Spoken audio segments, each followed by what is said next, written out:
Hello and welcome to Davos. My name is Babington-Ashaye. This is Davos Live. It is an opportunity to speak to leaders who are here in Davos. They respond directly to you. Now, this is not a session you dialed in to watch. You drive the show with your questions. And we have a very special guest here who is waiting for your questions.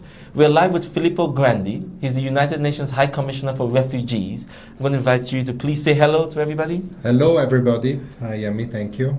Okay, so you know how this works. If you do not ask any questions in the feed, then we're just going to spend time looking at you, which we would really love your questions. So please post questions in the feed and you'll get answers straight away. Now, while we wait for your questions, sir, we're in Davos. And if I may, I'd love to know, why are you here in Davos at the World Economic Forum's annual meeting? Because this is a place where there's a lot of interesting people to meet with whom we would like to work in doing what we have to do. You know, my organization deals with refugees, displaced people, repatriation, returns, stateless people, lots of problematic issues. We have very traditional ways of working with governments, with NGOs. This is very important. It will continue. But I think we need new partners. And the business community has a lot to offer. And lots of them, lots of their leaders are here in Davos. That's why I came here. Okay, thank you. Now, to be fair, the world is facing one of, I guess, isn't it the worst refugee crisis ever? It surpassed the Second World War in terms of displaced people. Is that correct? Yeah, you know, I don't like numbers that much. I never want to say what is worse. It's very bad. Okay, Let's put it that way. Bad. 65 million. It's a lot of people. Now, as we wait for more questions, we'd love to ask, is this the right place to be when there's so many people displaced? Last year, I didn't come to Davos because I went to Syria instead. I had just started my new job and I thought it was more important to be where the problems are. But I think that in order to face those problems, we need partners. So I have to come here to establish this partnership, to talk to people, to explain, to convince them. It's good to be here. I think it's good to be here. You know, in a few days, I'll be going to South Sudan. So it's not that I'm spending all the time here. It's an important aspect of my job. All right, I think it's good you're here too, and so do lots of people who are watching. Thank you. Please send your questions in. First question goes to Yazan. Yazan would like to know, do you think the international community is responding sufficiently to the global refugee crisis? Well, Yazan, this is a very big question, but I'll try to be short. I think that the key issue here is one of why there are refugees. And most of the refugees today, what we would call refugees, escape because of war. Yes. So the international community needs to do more, yes, to help the refugees. We think they could do more, but they need to do more to try and solve the conflict, making peace. This is the key to any refugee crisis. Fantastic, thank you. Please keep the questions coming in. We have a question from Kimberly Alejandro. How can we work with governments to secure rights for those that are still on the move? That sounds like is that a technical question? No, it's not a technical question. In the end, governments are the institutions that are responsible for all citizens, and they're responsible for refugees coming in their territory. And sometimes, actually most of the time, they help the refugees. They grant them rights. They give them what we call protection. Now, our job is more difficult where governments resist, where governments push people back into war zones, for example, or discriminate people. This is where we have to convince government that protection is important, and in fact, refugees that flee at the risk of their lives have a right to be taken in, to be given, as we say, asylum. All right, we have a question from Sylvie. Sylvie would like to know, with so many countries equating their problems with migration and refugees, are there any countries that are actually doing the right thing? Most countries. You know, remember one thing, because there's a lot of talk about, refugees come to Europe, it's a European crisis, it's a crisis of the industrialized countries.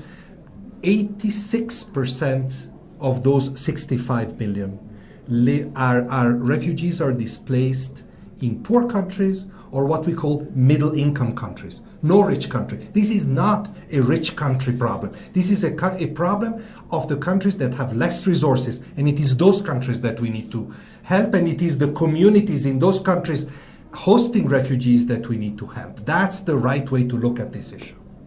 All right, fantastic. Thank you. We have a question from Leandro. Leandro would like to know, dear Mr. Grandi, what do you think about the current refugee situation in Italy, a bit close to home, which is not only an Italian matter, but affects the whole of Europe? Thank you, Leandro. Italy at this time, at this moment, is the country in Europe receiving most people. Most of them crossing the Mediterranean, arriving on the shores of Italy. Many of them are most likely economic migrants. Some of them are refugees.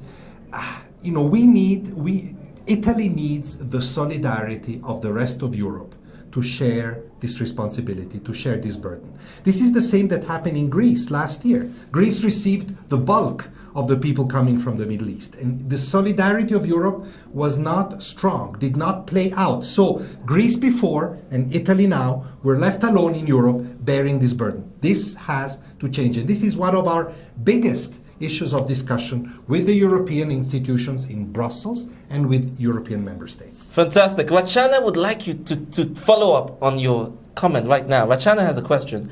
How can an economically backward country like us in Nepal, she says, contribute to minimize this crisis and help refugees? So I think it feeds on the point you just made, not to leave countries alone. And may I say that actually it is the countries with less resources, the poor countries, and often the poor communities at the borders that bear the greatest burden and responsibility.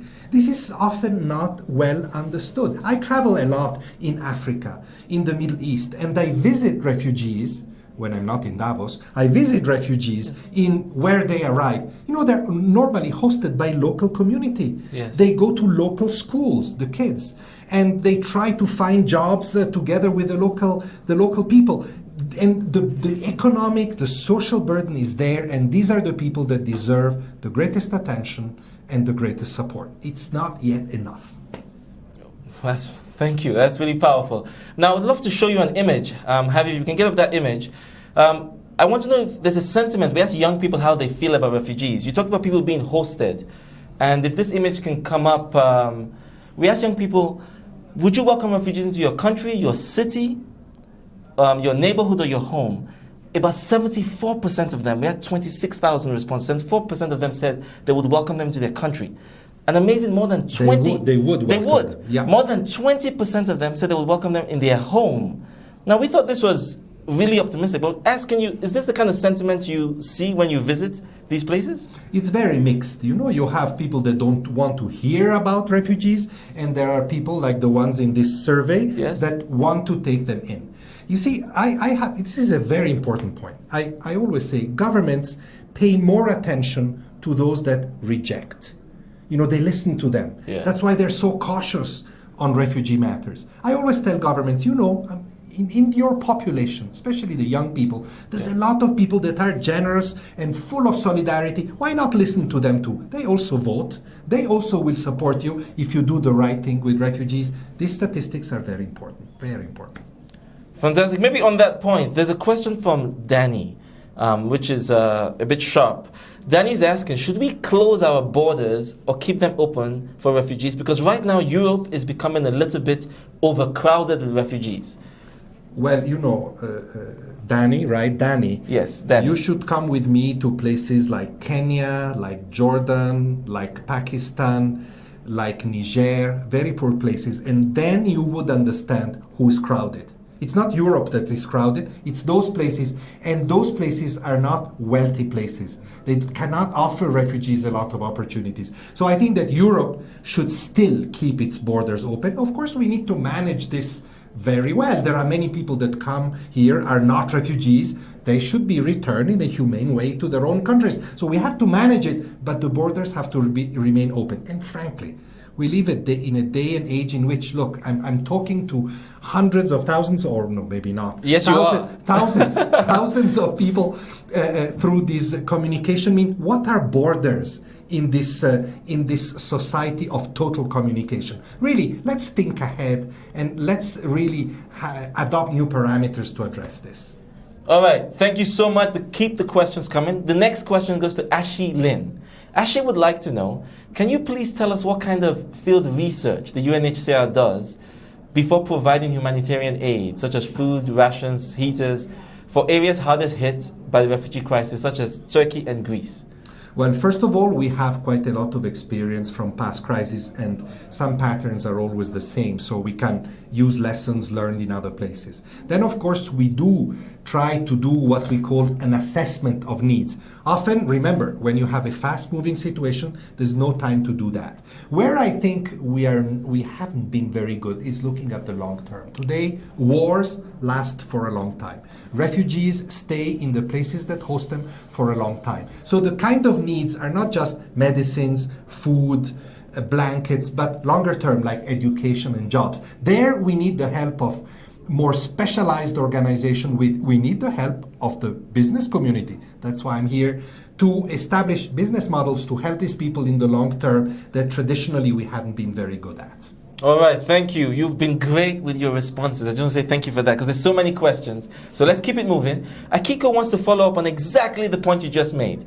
How can business actually contribute to the refugee issues? Do we actually have ideas of what business can do specifically? Thank you, Akiko. Great question. Great question, Akiko. That's why I'm here in Davos, to discuss exactly these various contributions.